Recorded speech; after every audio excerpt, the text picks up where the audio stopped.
সম্মানিত ভাইয়েরা, এমন একটি দেশ চাই যেই দেশে নারী পুরুষ নির্বিশেষে ঘরের ভিতরেও নিরাপদ থাকবে, রাস্তায় গেলেও নিরাপদ থাকবে, কর্মস্থলেও নিরাপদ থাকবে এবং প্রত্যেকটি মানুষের সম্মান এবং ইজ্জতের গ্যারান্টি থাকবে।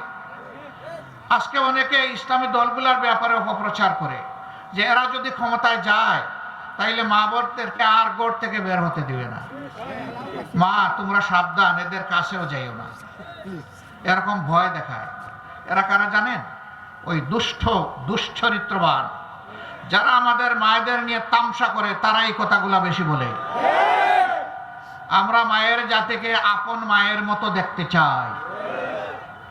দুনিয়ায় দুইজন মানুষ ছাড়া সমস্ত মানুষ এসেছে মায়ের পেট দিয়ে, হযরতে আদম আলাইহিস সালাম এবং হযরতে হাওয়া আলাইহিস সালাম। বাকি আমরা সবাই দুনিয়ায় এসেছি মায়ের পেট দিয়ে। সেই মাদেরকে আমরা শ্রদ্ধার আসনে রাখতে চাই। যাদের মেধা আছে এবং প্রয়োজন আছে, তারা যদি সমাজের অবদানে ভূমিকা রাখতে চান, তারা এখন যে সমস্ত জায়গায় ভূমিকা রাখেন সেই সমস্ত জায়গায় রাখবেন। বাড়তি দুটি জিনিস তাদের জন্য নিশ্চিত করা হবে। একটি হচ্ছে মায়ের মর্যাদা, দ্বিতীয়টি হচ্ছে তাদের নিরাপত্তা। ইনশাআল্লাহ সেদিন মা বোনেরা এই দেশে বসবাস করে তারা পরিচয় দিয়ে আল্লাহর স্বস্তি প্রকাশ করবে, আল্লাহর শুকরিয়া আদায় করবে যে আল্লাহ এমন একটি সমাজ আমরা তো পেতে আগেই চেয়েছিলাম। বলা হয় যে তাদের সবাইকে আমরা জোর করে পরাইয়ে দেব। একজন হিন্দু বোন অথবা আমার মা, একজন বৌদ্ধ বোন কিংবা মা, একজন খ্রিস্টান বোন কিংবা মা, আমরা কোন বলে তাদের গায়ে বোরকা পরাবো? এই অধিকার কি, এই দায়িত্ব কি ইসলাম আমাদেরকে দিয়েছে?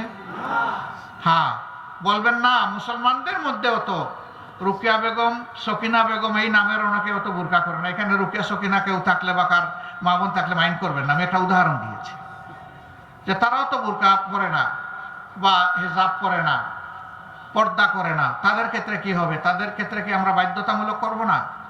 দেখেন, মানুষের মনের উপর জোর চলে না, জোর চলে তার দেহের উপর। যদি মানসিক পরিবর্তন আসে, সেই পর্দাটা হবে তার জন্য দুনিয়া আখিরাতে কল্যাণের কারণ। আর যদি বুঝ আসার আগে জোর করে আপনি তাকে পরায় দেন, তাহলে সেইটা তার জন্য হবে যন্ত্রণার কারণ। আমরা ইনশাআল্লাহ এমন পরিবেশ, এমন শিক্ষা এই দেশে নিশ্চিত করব যে মুসলমান মা বোনেরা গর্বের সাথে, আনন্দের সাথে তারা শালীন পোশাক পরে আল্লাহর শুকরিয়া আদায় করবে ইনশাআল্লাহ। সেদিন জোর করার প্রয়োজন হবে না ইনশাআল্লাহ। সম্মানিত ভাইয়েরা, অর্থনীতি ফুকলা, ব্যাংক, বিমা, সেক্টর, কর্পোরেশন সব ডাকাতি করে উদাও করে ফেলা হয়েছে।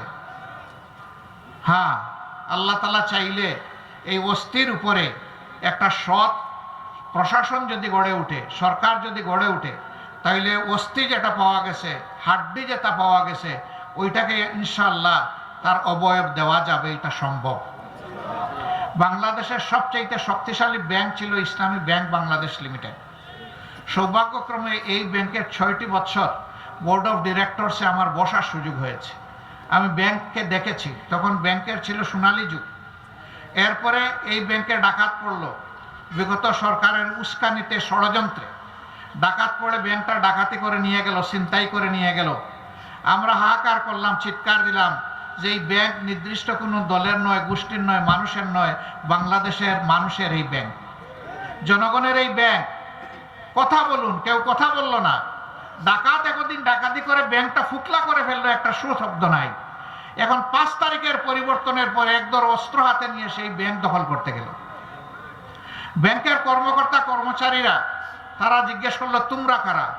বললো যে আমরা এখন ব্যাংকের দায়িত্ব নিতে চাই, তোমাদেরকে কে পাঠিয়েছে? তখন আর কোনো জবাব দেয় না। বোঝা গেল যে এরা ডাকাতের বেশে নতুন ডাকাত, আবার সেখানে গেছে ব্যাংক ডাকাতি করতে।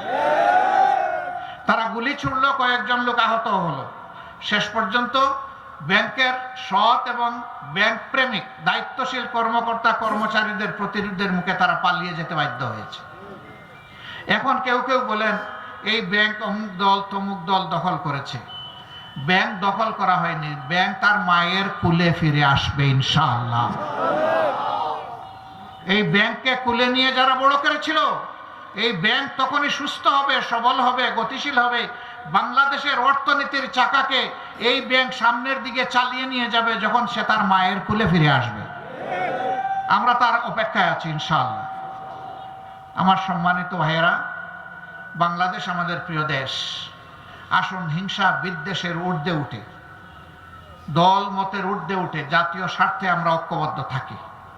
যদি আমরা ঐক্যবদ্ধ থাকি তাহলে দেশের বিরুদ্ধে কোনো ষড়যন্ত্র ইনশাআল্লাহ সফল হবে না। 5 তারিখের পরে বহু ষড়যন্ত্র দফায় দফায় করা হয়েছে, সবগুলা ব্যর্থ হয়েছে, আগামীতেও ব্যর্থ হবে ইনশাআল্লাহ। সম্প্রতি সচিবালয়ে আগুন দিয়ে 5টা মন্ত্রণালয়ের ব্যাপক ক্ষতি সাধন করা হয়েছে। এর কারণে বের হয়ে আসবে এই দুষ্কৃতিকারী কারা, এই দুর্বৃত্ত কারা। আমরা সরকারের কাছে দাবি রাখবো, কারো চোখের দিকে মুখের দিকে তাকায় নয়, ন্যায় এবং সত্যের দিকে তাকায় এদেরকে বের করে আনুন। সমাজের সামনে এদেরকে খুলাসা করে দিন, এদেরকে আইনের আওতায় এনে কঠোর শাস্তি বিধান করেন, যাতে আর কোনো দুর্বৃত্ত এরকম আর হাত বাড়ানোর চিন্তা না করে।